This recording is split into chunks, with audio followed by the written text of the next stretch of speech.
Saya itu alhamdulillah hafal silsilah ulama-ulama Banten.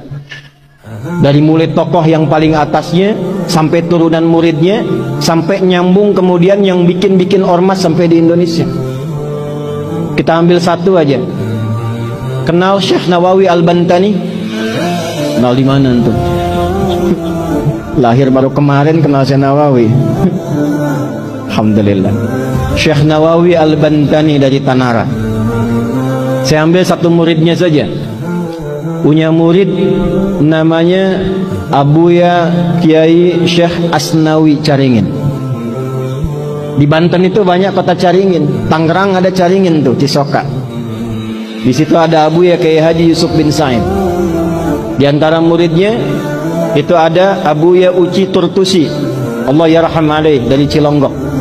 Ya, itu di antara gurunya itu Abuya Yusuf bin Said selain ayahnya, Abuya Ramli Dimyati Ramli.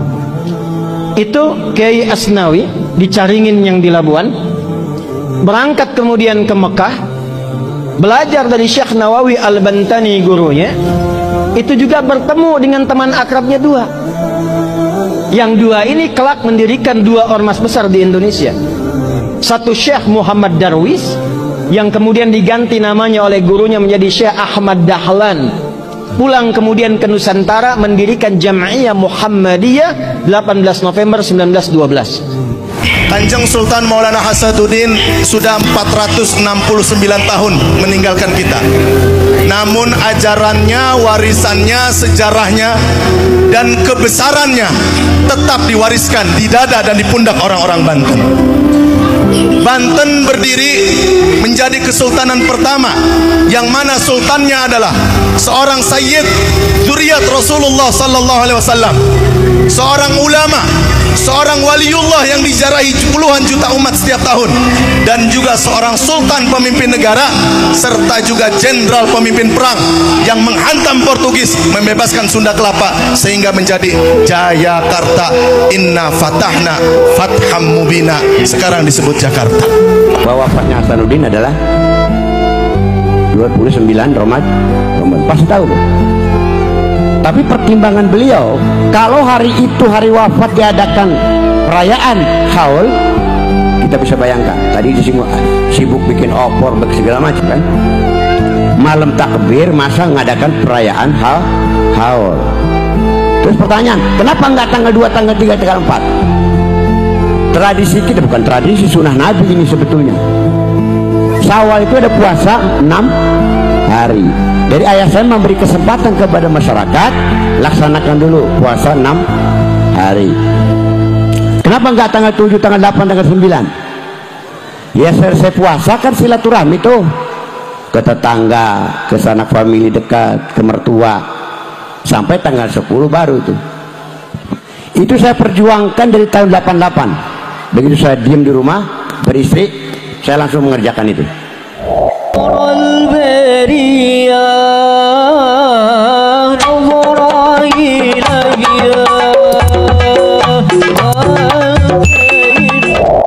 Maka Maulana Hasanuddin adalah manusia multidimensi, seorang sayyid, ulama, wali, pemimpin negeri, dan juga seorang jenderal perang. Kira-kira Bapak Gubernur Banten bisa seperti itu enggak? Jangan 100% lah, kalau bisa setengahnya aja Pak, udah Masya Allah. Walaupun statusnya beliau bukan kiai, kita doakan hatinya lurus seperti kiai dan ulama, amin. Maka itu menjadikan Banten sebagai miniatur Khulafaur Rasyidin. Setelah peninggalan Rasulullah, Sayyidina Abu Bakar As-Siddiq, Umar bin Al-Khattab, Utsman bin Affan, Ali bin Abi Thalib, Hasan bin Ali. Mereka bukan hanya seorang ulama, waliullah, tapi juga seorang umara, khalifah. Itulah yang ditakdirkan oleh Allah di tanah penuh berkah, yaitu Banten. Maulana Hasanuddin ulama sekaligus umara. Terjadi lagi setelah pasca pembubaran Kesultanan Banten di zaman Kiai Haji Tubagus Ahmad Khatib. Beliau seorang residen gubernur, zuriat Nabi Tubagus keturunan Hasanuddin, seorang juga ulama dan seorang pemimpin tarekat kemursyidaan, murid dan menantu daripada Syekh Agung Asnawi Caringin.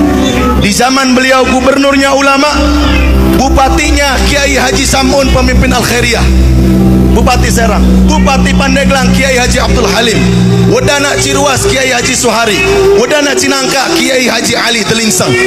Maka pada awal kemerdekaan Banten mempunyai kepemimpinan ulama yang menjadi umaro, dan umaronya adalah seorang ulama. Alhamdulillah, tahun 2019 sejarah itu berulang kembali. Tokoh Banten Abah Haji Kiai Haji Ma'ruf Amin, seorang ulama, menjadi umaro. Alhamdulillah. Maka kita berharap kebesaran sejarah ini mampu kita pikul untuk menyongsong masa depan. Generasi yang akan datang akan kembali Banten dimimpin oleh para ulama. Saya itu alhamdulillah hafal silsilah ulama-ulama Banten, dari mulai tokoh yang paling atasnya sampai turunan muridnya, sampai nyambung kemudian yang bikin-bikin ormas sampai di Indonesia. Kita ambil satu aja. Kenal Syekh Nawawi Al-Bantani? Kenal di mana tuh? Lahir baru kemarin kenal Syekh Nawawi. Alhamdulillah. Syekh Nawawi Al-Bantani dari Tanara. Saya ambil satu muridnya saja. Punya murid namanya Abuya Kiai Syekh Asnawi Caringin. Di Banten itu banyak kota Caringin. Tangerang ada Caringin tuh, Cisoka. Di situ ada Abuya Kiai Haji Yusuf bin Said. Di antara muridnya itu ada Abuya Uci Turtusi, Allah yarham alaih, dari Cilonggok.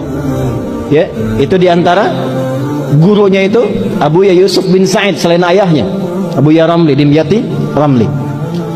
Itu Kiai Asnawi di Caringin yang di Labuan, berangkat kemudian ke Mekah, belajar dari Syekh Nawawi Al-Bantani gurunya. Itu juga bertemu dengan teman akrabnya dua. Yang dua ini kelak mendirikan dua ormas besar di Indonesia. Satu Syekh Muhammad Darwis, yang kemudian diganti namanya oleh gurunya menjadi Syekh Ahmad Dahlan. Pulang kemudian ke Nusantara mendirikan Jam'iyah Muhammadiyah 18 November 1912. Satu lagi Hadratus Syekh Kiai Haji Muhammad Hashim bin Ash'ari, yang kemudian pulang ke Nusantara mendirikan Jam'iyah Nahdlatul Ulama 31 Januari 1926. Pulang. Dan ternyata ketika dilihat semua keakraban ini nyambung di nasab. Nyambung, ada nasab guru, ada nasab asli ke atas. Dua-duanya nyambung. Kiai Haji Ahmad Dahlan bin Kiai Haji Abu Bakar bin Kiai Ilyas bin Kiai Sulaiman bin Demang Jurang Juru Kapindo bin Demang Jurang Juru Sapisan bin Kiai Grebek. Grebek 1, Grebek 2. Nah di Grebek 2 itu salah satunya kakek buyutnya Pak Erlangga, Pak. Naik ke atas, nyambung ke siapa? Ahmad Jumadil Kubra. Syekh Ahmad Jumadil Kubra itu sekarang masjidnya dan dorikhnya, peninggalannya itu ada di wilayah Semarang, mau arah ke arah Demak. Jadi kalau ada belok ke kiri itu sebelah kiri sebelum perempatan itu ada masjid warna hijau, kubahnya emas. Itu dorikhnya Syekh Ahmad Jumadil Kubra. Sebelum Universitas Sultan Agung itu ada tuh. Beliau keturunan siapa? Syekh Azmaskat. Ahmad kan keturunan siapa? Ali Zainal Abidin. Ali Zainal Abidin keturunan siapa? Al-Husain.